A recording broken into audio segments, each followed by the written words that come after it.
Hi there, Chris here. Saturday morning ramble. What are we going to talk about?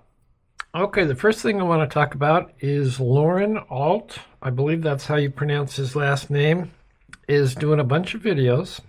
He's an incredible tool maker, and he's working on making a classic pick tip and tensioner for his silver bullet.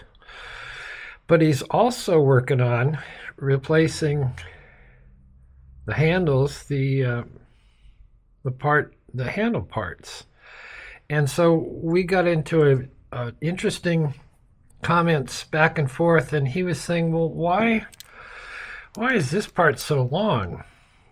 He says, it makes it unwieldy when you get way out here to keep everything straight and lined up and all that. And you can put it in a vise, you can hold it, or this way or that way. But why does it have to be so long when he's thinking about making his handles and making them a lot shorter? Well, that can work if you're going to put it in a vise and or pick it in hand. But basically, to answer the question, the reason this part is so long is because these tools are primarily for locksmiths. And while we can, pick it in hand or put it in a vise, we got that all controlled. The locksmith, where he's going to find his lock, he doesn't have control over,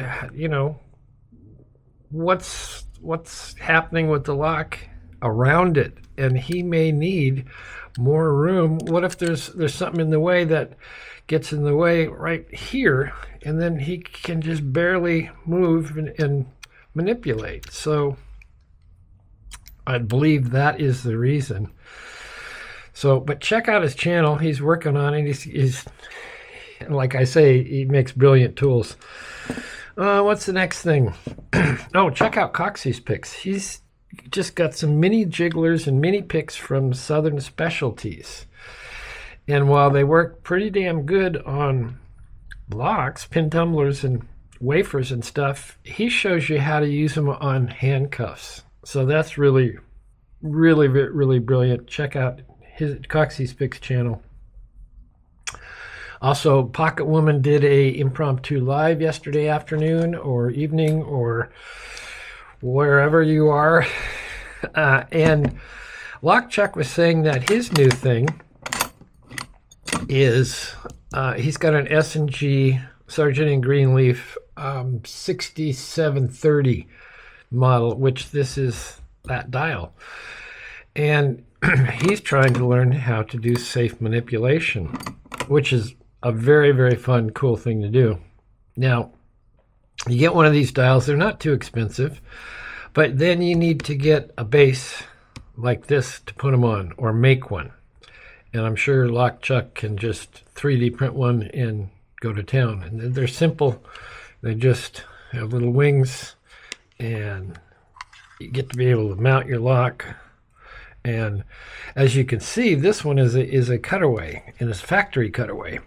So you can cut them away yourself. I have. But it's very fun to learn how to do this and go through the whole process of charting it or graphing it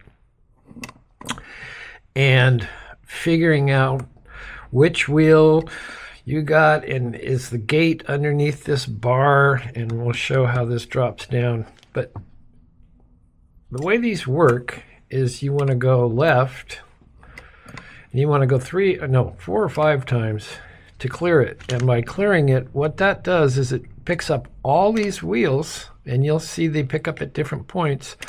But once you've hit 4, then they all pick up. So then you're going to search for this first one. Actually, if it's not a cutaway, you're going to search for any one you can, and then you do a test to find out which wheel it is. But generally, you're going to get this one closest to the dial first. So let's do that. We'll dial that in.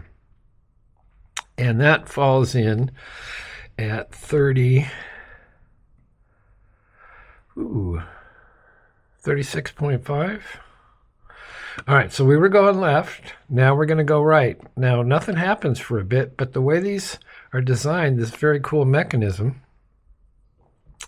is all of a sudden you'll see it'll pick up this last wheel, and you feel a little bit of pardon me, a little bit of resistance, and it picks up that last wheel.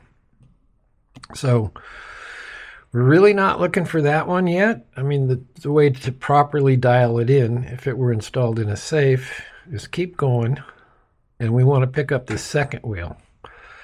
And right there it picked it up, and we're going to put it at, I don't know, I can't remember what the combination is, but we'll find out because we can see it. 57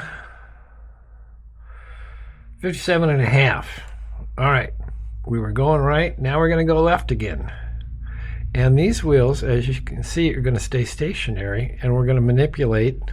And that's why they call it manipulating. You want to manipulate these wheels in the proper order. And we're going to manipulate the last one and watch it come around. And there it falls into that gate. Now we're going to change direction one more time, head for 0. We're on 40, we're going to head for 0. But as you'll see, because we're all lined up, the gates are all lined up, it's not going to let you go to 0. It's going to stop. It's going to stop at 6.5. But if you keep turning, watch the bolt, boom, we got the open. And how that function is, once they're all lined up, this little nose can fall in there, and if they're not all lined up, it may fall a little bit, but if you got one of these gates out of order, it ain't going to work. So that's how that works. Anyway, lock check, this is a very, very cool thing to work on learning. Safe manipulation. Like I say, this is a Type 2 safe dial. Happens to be a Sargent Greenleaf. There's a lot of different ones. There's Liberty, which is very similar. Anyway, best of luck to you on that, Chuck. And that, I think, is... Oh, I did want to mention Dana Reed. Dana Reed has been posting on Facebook pictures. She is with some of her family kayak camping.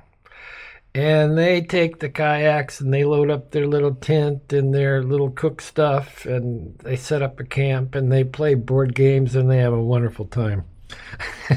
So she is happy as a clam. Anyway, that's about it for Saturday Morning Ramble. Hit the like, subscribe, leave a comment, and we will see you next time.